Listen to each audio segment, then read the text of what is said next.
সূরাতুল মুলক যারা নিয়মিত তেলাওয়াত করবে আল্লাহর মেহেরবানিতে তাদের কবরে কোনো আযাব হবে না। করতে রাজি আছেন? কথা কয় না। করতে রাজি আছেন সবাই?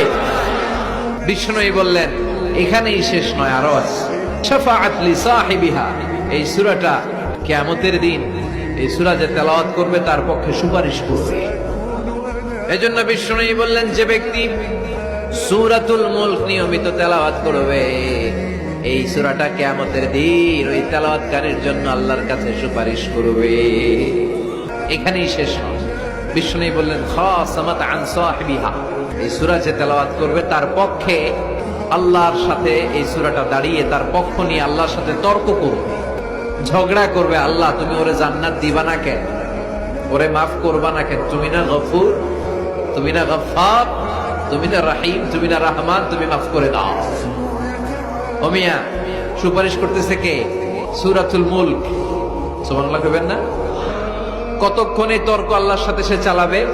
হাত্তা আদখালাহুল্লাহুল জান্নাহ, যতক্ষণ না আল্লাহ তার জান্নাতে না ঢুকায়।